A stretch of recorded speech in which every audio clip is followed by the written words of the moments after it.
Assalamualaikum warahmatullahi wabarakatuh. Kami, selaku presentator dari kelompok 6 pada mata kuliah Metodologi Penelitian Kualitatif, ingin mempresentasikan mengenai informan, metode pengumpulan data, dan teknik analisis data kualitatif. Dan di sini, pada matkul ini, dosen pengampunya yakni Bu Zulfa Ismawati.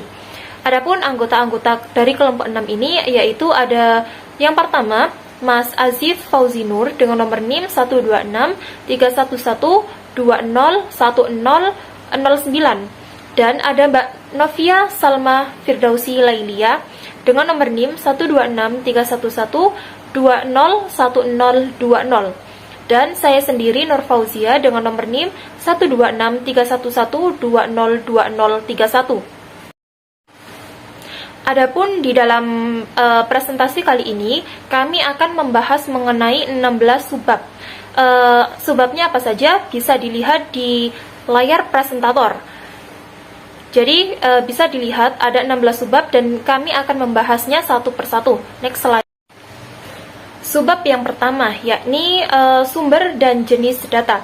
Dalam penelitian kualitatif dan khususnya dalam presentasi kali ini, yang akan saya bahas mengenai sumber dan jenis data yaitu dari bukunya Profesor Burhan Bungin. Dan di bukunya Profesor Burhan Bungin, seperti yang ada di layar presentasi, bahwa ada dua jenis sumber data dalam sebuah penelitian kualitatif, yaitu ada sumber data primer dan yang kedua ada sumber data sekunder. Apa sih sumber data primer itu? Dan apa sih sumber data sekunder itu? Jadi, sumber data primer adalah sumber data yang utama atau yang pertama, di mana di mana sumber data tersebut diambil. Dan yang kedua yaitu sumber data sekunder. Sumber data sekunder adalah sumber data kedua setelah sumber data primer. Dan di dalam sumber data sekunder ini nantinya akan menjadi pembanding dari sumber data yang utama tadi, yaitu sumber data primer. Subbab yang kedua yakni informan penelitian. Seperti yang kita ketahui bahwa dalam sebuah penelitian tentunya membutuhkan yang namanya informan. Informan itu adalah orang yang akan kita wawancarai, orang yang akan kita gali informasinya mengenai penelitian yang akan kita teliti. Dan tentunya informan dalam sebuah penelitian itu sangat penting, sangat memiliki peran penting. Meskipun di dalam suatu penelitian kualitatif, peneliti adalah instrumen kunci, namun informan penelitian dalam kualitatif juga tidak kalah penting dari peneliti itu sendiri. Dalam sebuah penelitian kualitatif tentunya memiliki cara-cara tersendiri untuk menemukan dan menentukan informan penelitian. Dan setiap tokoh tentunya memiliki cara-cara yang berbeda.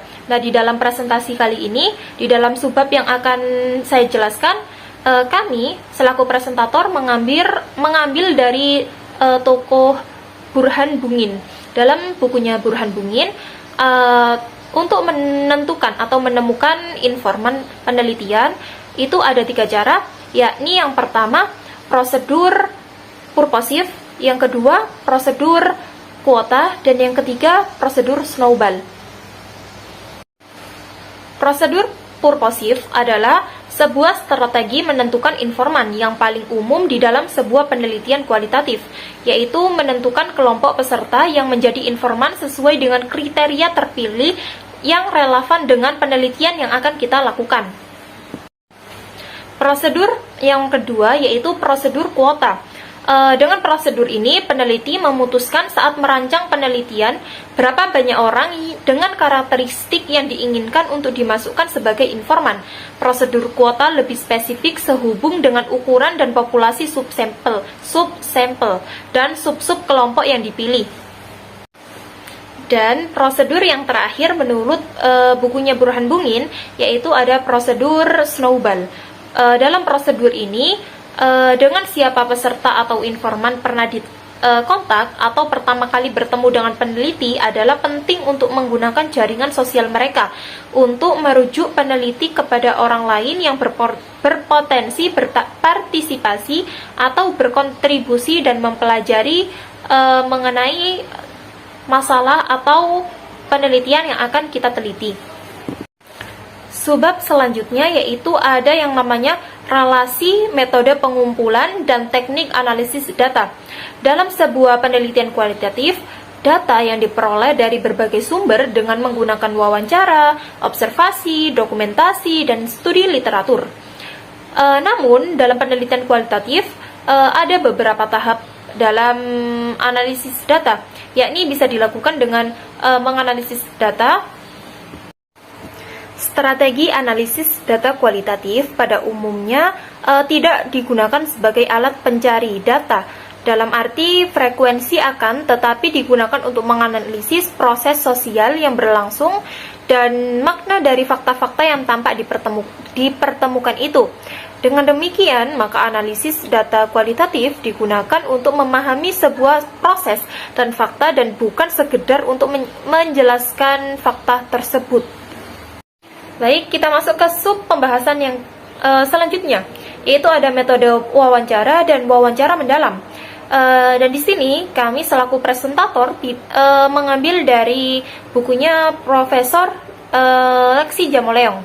Di sini wawancara adalah percakapan dengan maksud tertentu.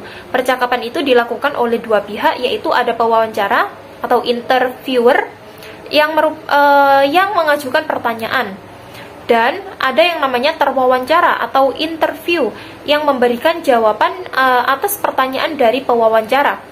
Metode wawancara mendalam di dalam bukunya Lexi Jamoleong, metode wawancara mendalam adalah proses memperoleh keterangan untuk tujuan penelitian dengan cara tanya jawab sambil bertatap muka antara pewawancara dan informan yang akan diwawancarai atau orang yang diwawancarai, dengan atau tanpa pedoman wawancara.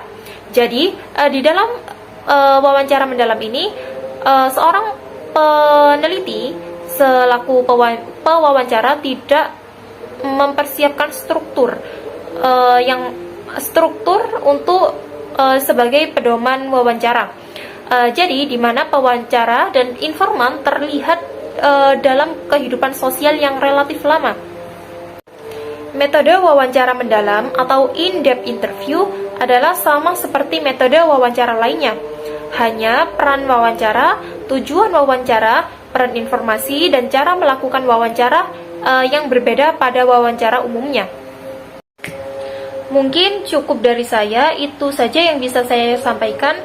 Mohon maaf apabila ada kesalahan dalam penyampaian atau kurang jelas materi yang saya sampaikan. Saya mohon maaf yang sebesar-besarnya. Dan untuk subbab selanjutnya akan dibahas oleh rekan saya, yaitu Mbak Novia Salma Firdausi Lailia dan juga Mas Muhammad Azif Fauzinur. Saya di sini selaku presentator dari anggota kelompok 6 pamit undur diri. Wassalamualaikum warahmatullahi wabarakatuh.